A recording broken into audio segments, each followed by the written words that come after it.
To a truly revolutionary episode of QI. Rising up in revolt this week, we have 4 recalcitrant renegades, the radicals, Susan Calman. The rebellious Jessica Fostekew. The rabble-rousing Gyles Brandreth. And he's an absolute riot, it's Alan Davis.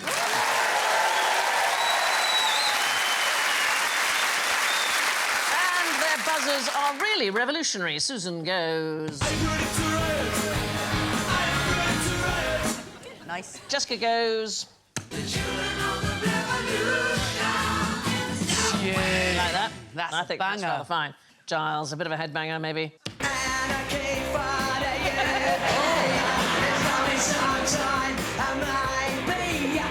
I recognise this. It's one of my favourites.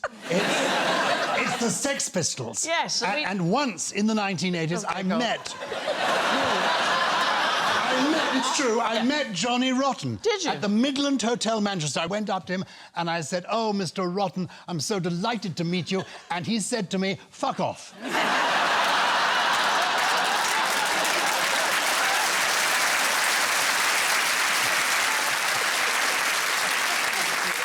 There's literally nothing I could say to you. You wouldn't have an anecdote. Alan goes.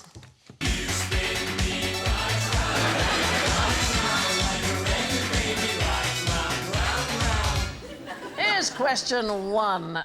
Stop me when you know what these names are for. OK. Patriotic Shortener, Silence Mill, Regretful... Yes, Jess! Silence Mills, the nickname I gave to my worst ever Edinburgh show. I hate that. It's like tumbleweed, isn't it? We punks will remember a band called Silence Mill. OK. Charlie Seesaw, that could be a racehorse. I like the necktie of Capet. They all sound like ailments or afflictions. OK, so I'm going to help you that we have translated all of these. They were originally in French. And there was a sound effect that went with each one of them. Guillotine. Yeah. Guillotine. Guillotine. Guillotine. I don't want to not get the point on a matter of admin.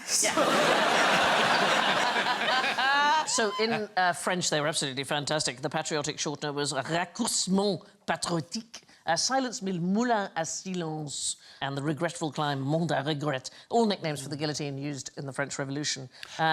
Yes, you met the man who invented...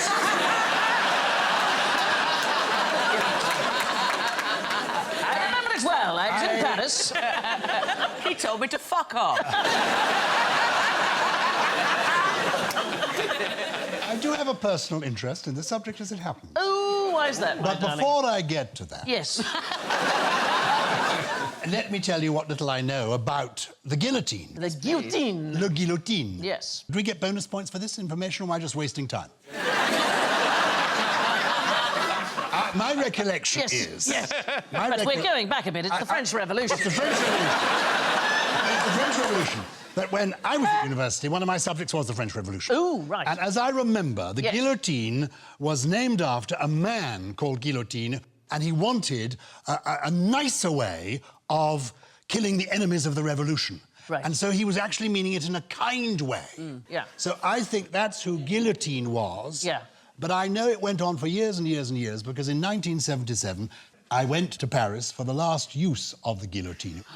And this is your personal interest? I was a campaigner against capital punishment. I went with a group, because we couldn't believe it, to protest. Right. This was still going on. I know. What, did you have T-shirts that said "Quit while you're ahead"?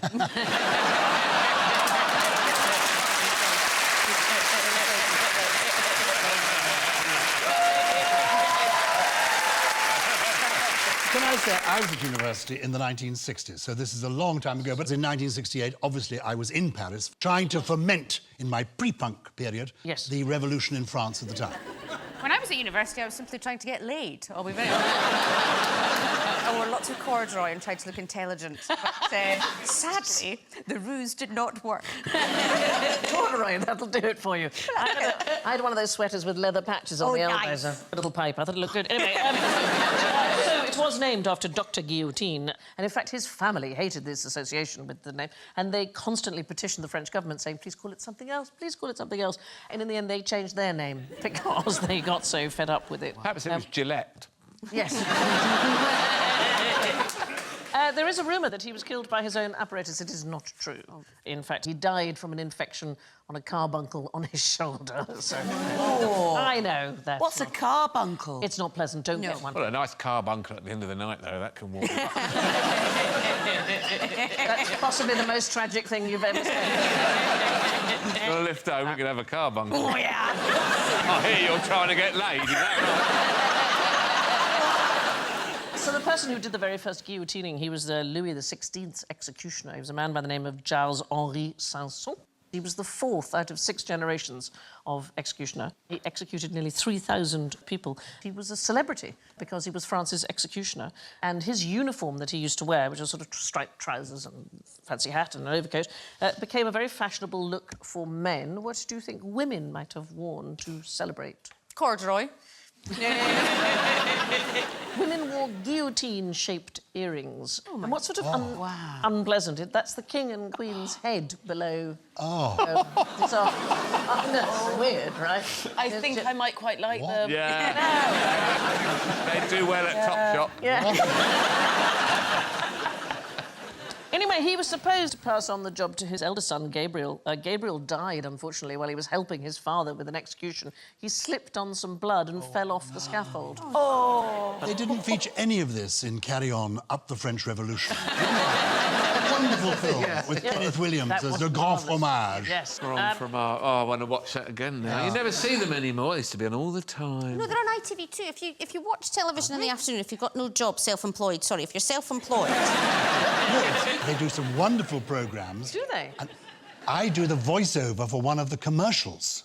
Oh, well, it's worth watching just Yes, for that. it is. It's actually... I love doing it. I'm the voice now of the Tenor Flex Plus Super Soft Incontinence Pad.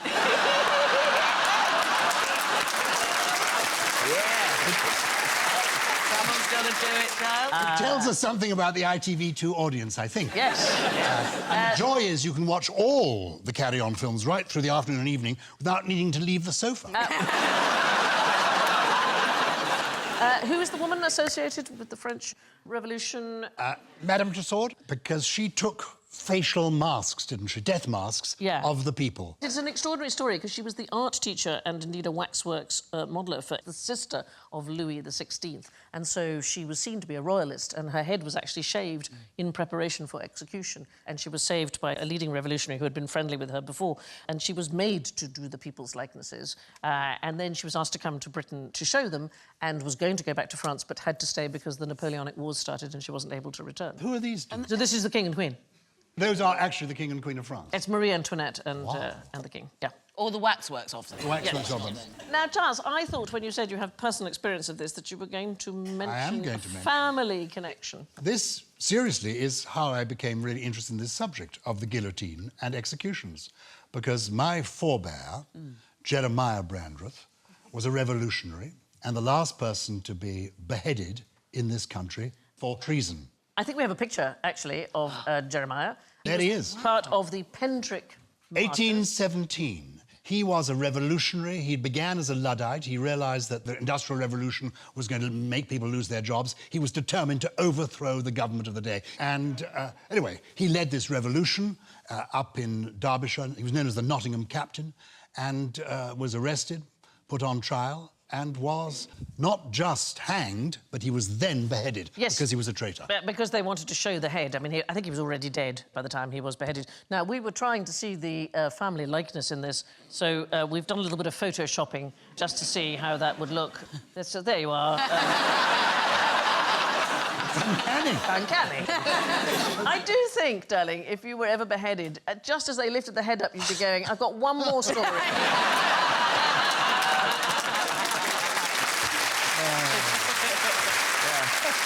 It's you know, the head can live on for another 15 seconds.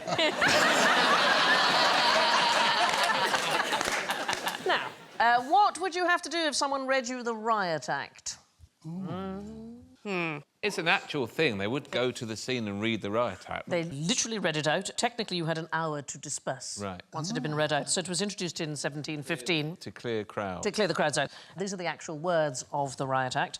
And it meant that if more than 12 people gathered and were disruptive, a policeman was entitled to read them the Riot Act. And it had to be read with the exact correct wording. And after that, they had a full hour. You've got an hour now to stop rioting, which I quite like. It's very British, isn't it? I'm giving you notice, and then you'll be on the naughty step.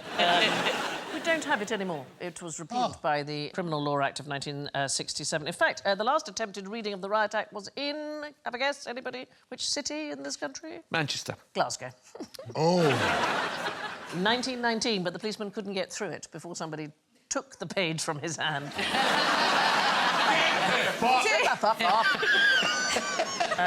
Sorry, Sandy. Everyone just stop. Was that a Scottish accent you just... No, it was an Irishman visiting. To be fair, I respect the law as much as the next person. Yes. If I had decided I was going to make the positive action of rioting and someone stood in front of me and said, here's a piece of paper about why you can't riot, you would just go, well, I'm taking that piece of paper. I'm a rioter, wouldn't you? I mean, and I don't think that's particularly Glasgow. If I may, Alan. If I may, Alan. Order in the court. But if they don't disperse, they don't just go, oh, they haven't. Yeah. Oh. They What I was going to say... He's right. You was could use contrary lethal force. to sometimes, occasionally, when you said, and I knew you were going to say Glasgow because you looked at me with that look, you look at Sandra, you look at me sometimes and go, Sandra. there's a Scottish thing coming up. Just because it was Glasgow does not mean that they were violent in No, I removing didn't the say that. paper. I never They said simply that. politely went, I'll take that from you, young sir. Yes. I imagine. Said, excuse me, officer, can I take that? I'll take from that. Would you like a mint? Exactly. So I don't want there to be any suggestion that the that Glasgow nobody was victims were suggesting. aggressive. But Excuse me! Nowadays, you don't have to read anything out at all.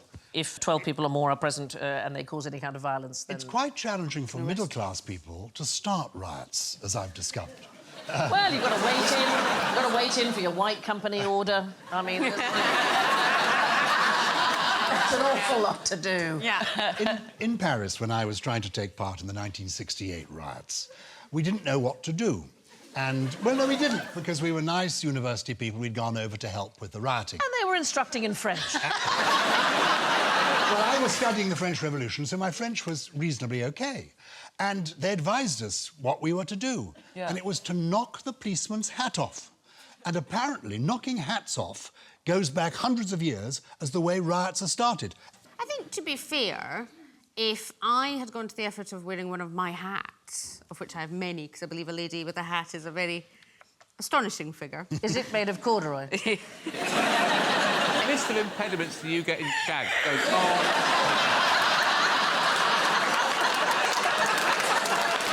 It's not good, is it? A suit a hat. Like a suit a hat, and sometimes you think, it's a hat day. I feel like wearing a hat. I'm going to wear a cowboy hat. I'm going to wear a top hat. I'm going to wear a bowler hat. And you're walking down the street, you're thinking, people are laughing at me. But I don't care. In myself, I have the confidence. I've worked on myself a lot. This is how I feel. I feel confident. I'm a powerful woman. I'm Claire Balding. People looking for... I'm there. Look at how's that And then cowboy hat somebody- moving by itself? How's it getting down the street? There must be a dog under there, a tiny dog.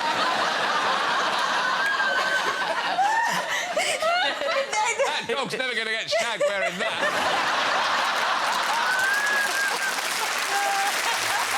OK.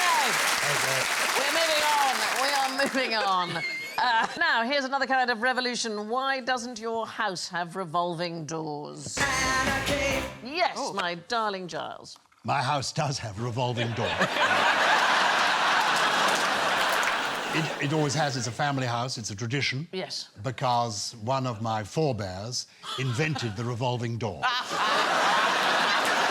happen to to know who invented the revolving door. Theophilus Yes, Van Cannel. Is that... Who married the daughter of my great-great-great-grandfather, a man called Dr. Benjamin Brandreth, who invented Brandreth's pills, was a pioneer of medicine and advertising in 19th century It's not so much America. a family tree as a family fucking forest.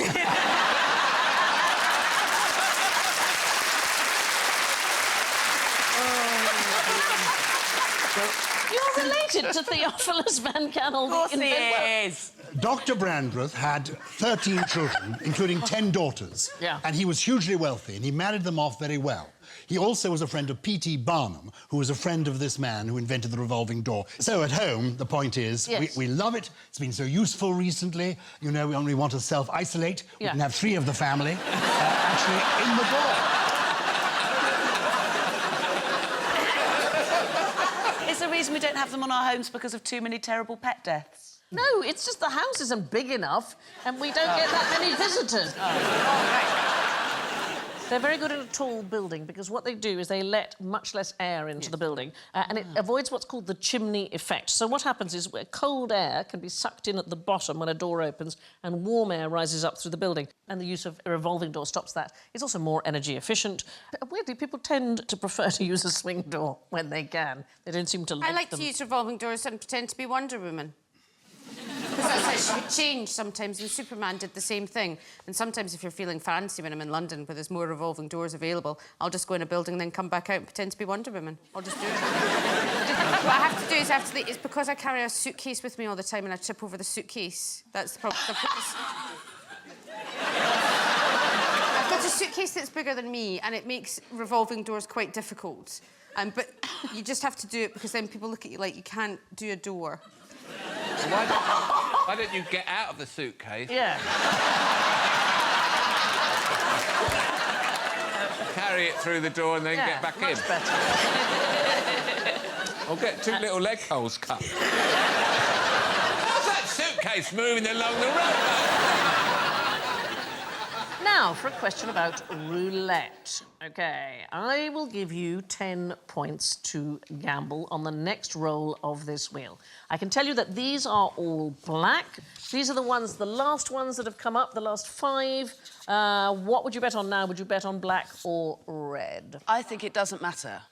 That is correct. So why do you think that is? A lot of people would say red. There's some gambler's fallacy, isn't There's there? such a There's some kind of gambler's myth. Yeah. I grew up spending a lot of time standing outside Ladbrokes waiting for my dad on a Saturday morning. But there's a gambler's myth that if you've lost a certain number of times, you must be due a win. Yeah. But actually, whether it's black or red or whatever, what's gone before bears no relationship No, to it doesn't, the probability of what's going to happen next. It's new every time, is it? It's- Well, yeah. the wheel doesn't remember what it did before, Yeah. so it's 50-50. It's red or it's going to be red or black. But that then suggests, Sandy, I may as well not wear my lucky pants. if I'm doing something.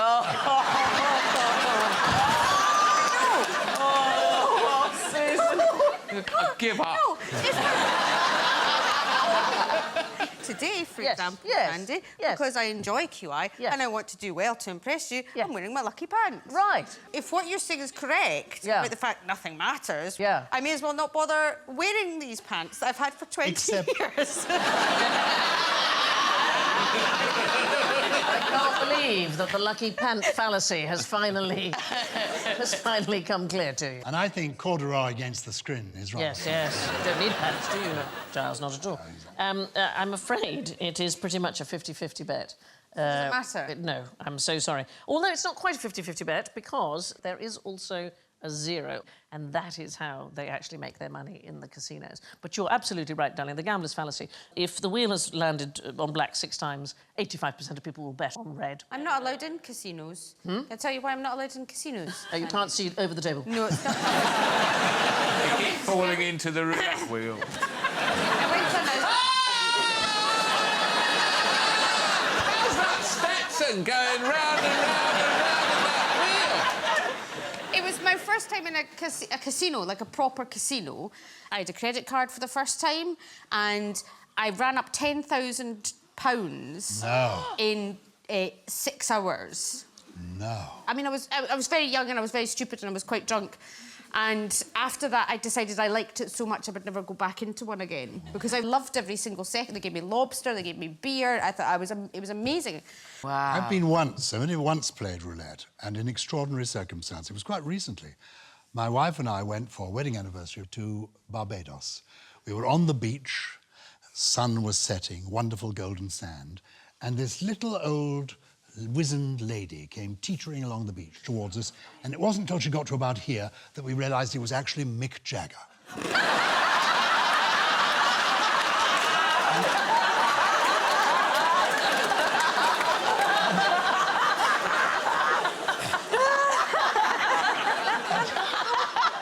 This is a true story. And it turned out he was a really enthusiastic viewer of Countdown, so he knew who I was. And I obviously knew who he was, and my wife was quite excited. So anyway, we went off for the evening, and we went to a casino with Mick Jagger, and he very sweetly gave us the chips. And of course, we lost, but it didn't seem to bother him, which was fantastic. That's amazing. Lovely. Yeah. Right. What's so un-British about a roundabout?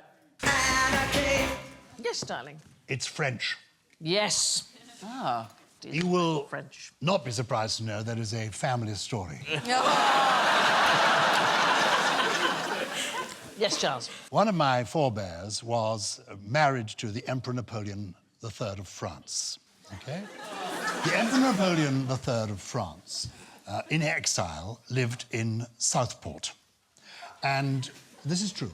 And when he got back to Paris, when he was restored to become the head of, become Napoleon III again, he decided that Paris needed to be redesigned and chose a man called Haussmann to do it. Yes, from whom we get Boulevard Haussmann and all those wonderful boulevards in Paris. And he said, the design I would like is I've been in England in a place called Southport, and I would like it to look like Southport with these wide boulevards and these big circles.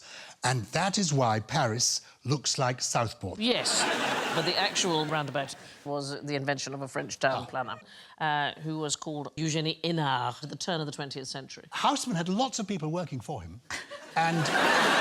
Sorry, earlier, before the start of the show, Gyles told me that my key card for my dressing room would also work on the tube. Is that true?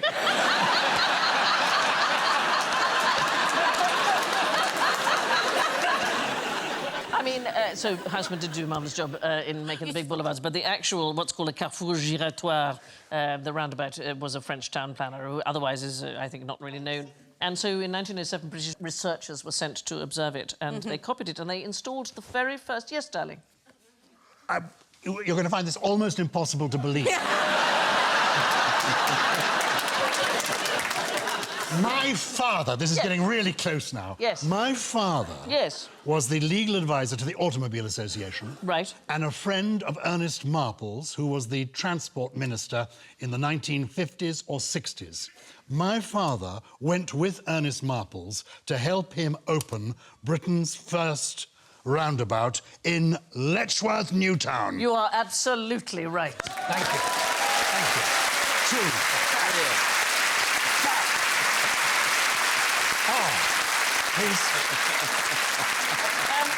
I totally love this. So there's the Arc de Triomphe, which inspired Letchworth's... Can you see the red car? This is my dad.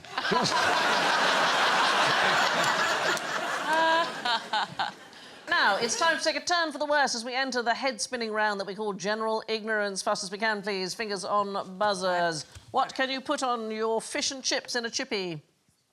Yeah. Salt and vinegar. No. Not salt and vinegar. Salt, yes, but not vinegar, because it's not vinegar. It's all labelled non-brewed condiment. By law, not only can it not be labelled as vinegar, you can't even put it in a receptacle that would usually hold vinegar. Sorry, could you start... Tell that to her on the right. You'll have me. It's not vinegar. vinegar. It's not vinegar. No, it's a combination of water and ethanoic acid and flavourings, and then it's watered down even further to be served to customers. It's cheaper, it takes less time to make, you can buy it in concentrated form. And it's lovely... You have salt and sauce, do you? No. What is the sauce in the salt and sauce? No, in Edinburgh they have salt and sauce. In Glasgow we have salt and vinegar because we're classy. But you don't. What you actually have is salt and non-brewed condiment. You saying that all the bottles of vinegar I've ever owned never said vinegar on them? No, if you buy it in a shop and it says vinegar in it, it is vinegar. If you say to the fish and chip person, please could you put vinegar on it, it isn't vinegar. It is, in fact, non-brewed condiment, but weirdly, people don't order it like that. Well, they do from now on. I know. If you ask for vinegar on your fish and chips, you probably won't get it. Who invented the battle technique of blitzkrieg? Yes. Someone Gyles is related to. No. Blitzkrieg Brandreth. The Wehrmacht German army. The Germans. No.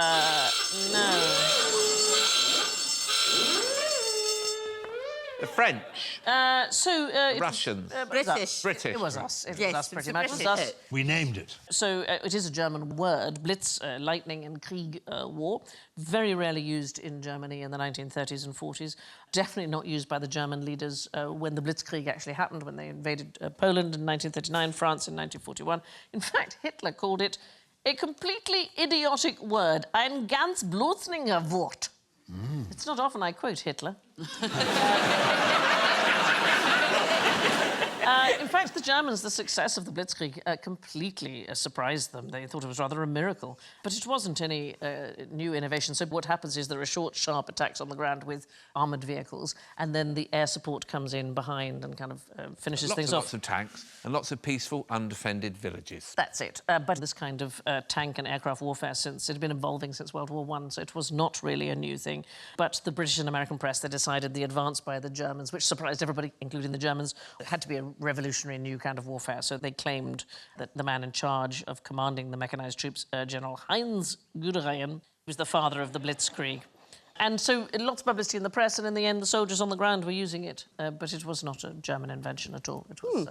Now, what goes around comes around, and so we're back to revolutions. In which month do Russians celebrate this revolution? Yes. October.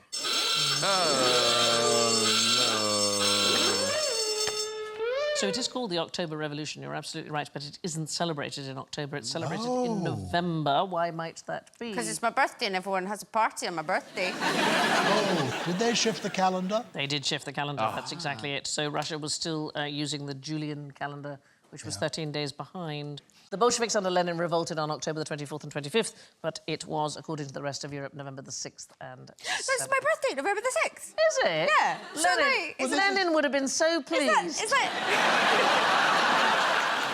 And with these revolutionary revelations, we come to the final scores. I can tell you, in last place with minus 14, it's Alan. In third place with 3 points, Susan. Oh, yeah! Come on! In second place with 4 points, Jessica.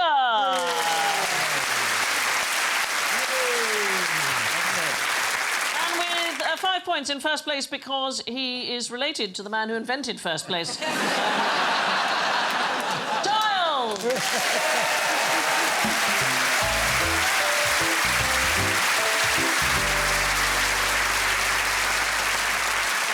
To our guests, Jessica, Giles, Susan and Alan. I leave you with these words from American actress Lee Grant, which expose the real problem with revolutionary ideas. I've been married to one Marxist and one fascist, and neither one would take the garbage out. Thank you and good night.